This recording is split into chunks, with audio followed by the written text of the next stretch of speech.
Welcome to Living in Beauty. It's Wednesday, April 7th, 2021, day 1724 on the road, and we're on the Outer Banks of North Carolina. And welcome to part 1 of the Navy Brat Tour, 2020 to 2021. From Jacksonville, Florida to Norfolk, Virginia, this 432 gallivant through my itinerant childhood is about visiting places I remember and haven't seen in more than 55 years. It was all Jim's idea, and I'm loving it. Besides seeing the places I've described to him for decades, Jim also included a prelude, a bonus side trip along the Gulf of Mexico, the seashore most fluent in our favorite Southern dialect, shrimp and oysters. We'd originally planned to spend winter on the Pacific coast, but with the border of Mexico closed and La Niña pushing cold, wet weather into Southern California, we took our chances on the Panhandle, or as the Florida Board of Tourism calls it, where Florida begins. But we should have consulted with our friend and weather guru, David Titley, on RV Weather on Facebook. David's an expert in climate, tropical meteorology, oceanography, and he's a retired Rear Admiral of the United States Navy.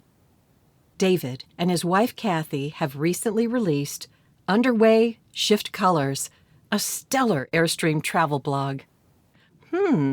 Maybe David knows this Caleb Weatherby guy, whose long-range weather projection for winter 2021 was spot on. Cold, downright cold. Save the Chihuahua cold. But without any climate precision whatsoever, we dove into the subtropics and burned through enough propane to warm a small Canadian province, and about as much bourbon, if I remember correctly. And this wasn't the first winter we've had to pull out the ski jackets in Florida. It rained iguanas on our first winter to the Keys in 2017. Apparently, the poor tree-dwelling critters get so cold they lose their grips and drop to the ground or onto trailers with a sickening thud. Hanging on through a cold Florida winter is unsettling for me. Throughout my youth in a suburban Jack's neighborhood, I can't recall ever wearing or even owning a coat. In 1967, when Mama said we would need coats for our move to Dad's new duty station in Europe, I deduced the thing would look like Ava Gabor's fur coat on Green Acres and a feathery boa scarf to go with, which set me up for an epic Sears and Roebuck disappointment.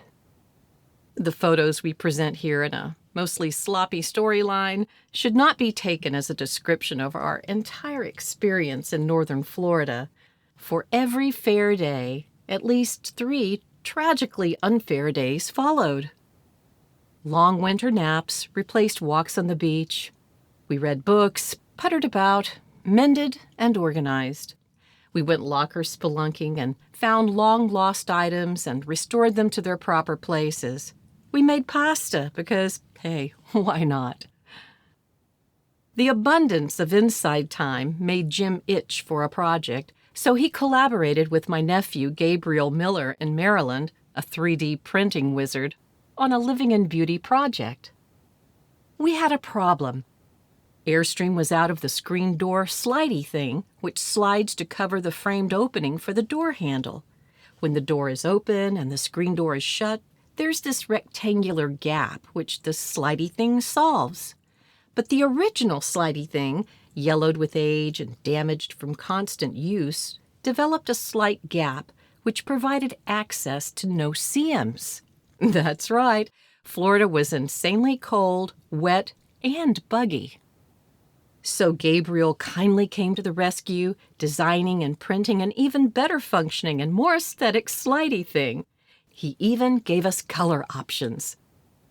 Jim is beyond thrilled with how this project turned out, and like the space station, Living in Beauty now has 3D printing capability. Thanks, Gabe. Thus, with Noodle's books and other people's hobbies, we persevered well enough, But I confess to releasing the occasional dramatic lamentation. Will this weather ever let up so my Florida can come out to play? But ultimately, I accepted Earth's well-deserved rant, even felt the stronger for it, resourceful and proud, like our good Canadian friends who should take comfort that they really didn't miss all that much. Someone once said that you can never go back, and that's probably true if recapturing a former experience is the purpose.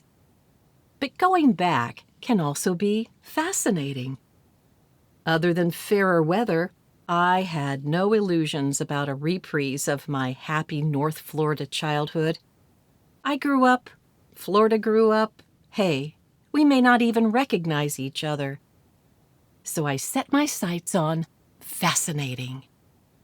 Eating peas is our New Year's Day tradition, also spending time in quiet contemplation.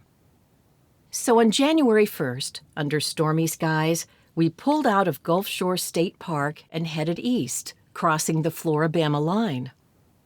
Then we drove through Escambia and Santa Rosa counties until we finally entered Okaloosa and a town previously known as Boggy until 1910, when, as the story goes, the postmaster's daughter had a different idea.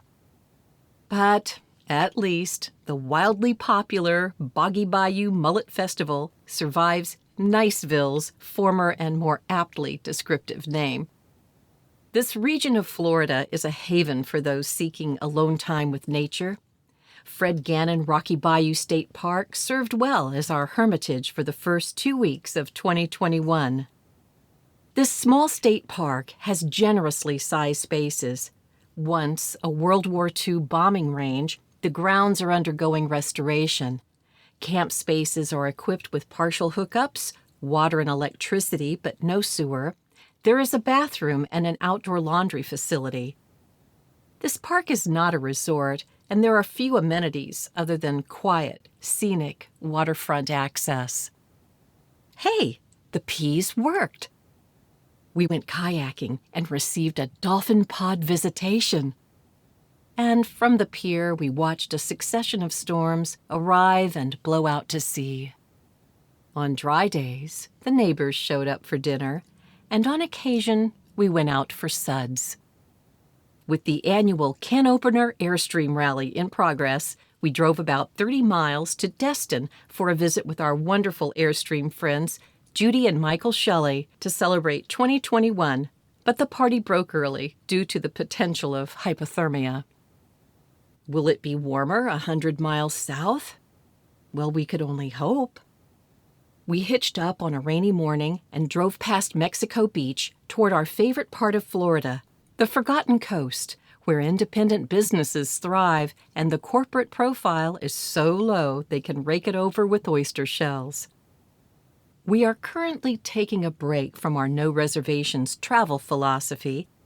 Seems everybody is camping these COVID days, and many campgrounds are still closed.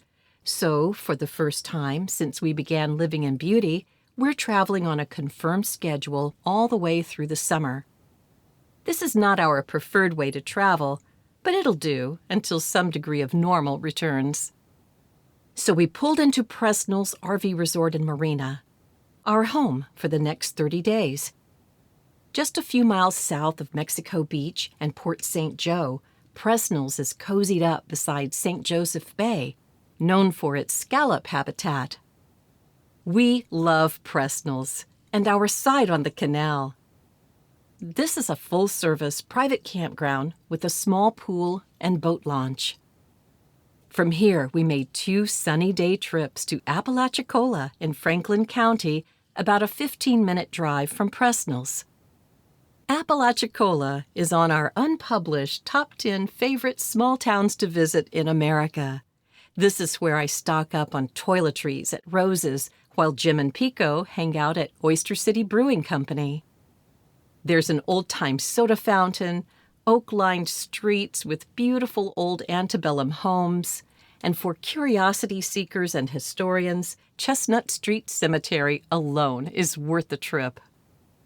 Every visit to Apalachicola always includes a sumptuous dinner at Lynn's Oyster Bar, our favorite seafood joint on the planet. We almost finished the Loggerhead Bike Trail at Cape San Blas, but had to turn around when a storm blew in. So we took refuge on the deck of the Scallop Republic, where every Friday night, gifted Southern musicians will break your heart and put it back together again. Lunch at Joe Mama's at Port St. Joe, along with a visit to the beautiful lighthouse, was a perfect way to spend those precious, partly cloudy afternoons. When a perfectly cloudless day suddenly appeared out of nowhere, we grabbed it and took a 15-mile bike ride along the edges of colorful St. George's Island. But, rain or shine, there's no place like home. Considering the weather and all the fish we were buying next door, Jim's new outdoor kitchen worked out beautifully. Whenever the coast was clear, I went paddling on St. Joseph's Bay and came home to a tasty, nutritious fish dinner. I sincerely hope this isn't just a phase he's going through. Florida still knows how to throw a sunset. At the end of the day, whether the constant stampede of clouds were coming or going or indecisive, the sun managed to squeeze in the last word. One day at a time, we slogged through the cold and damp, like the Bradbury story, the long rain.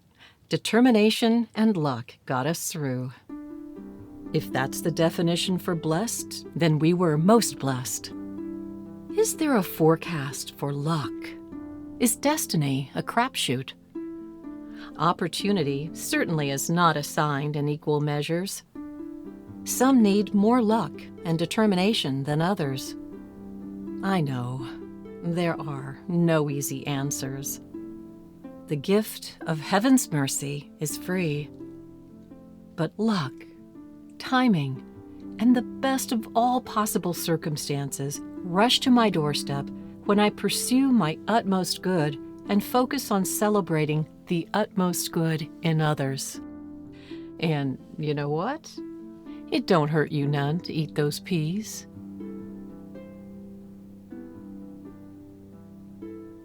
Thank you for joining us at Living in Beauty. If you like this post and want to be notified when a new one is released, please enter your email address and click the follow button at the bottom of this page. For more info, check out our travel maps and facts. Okay, that's it for now. Safe and happy travels. Until next time.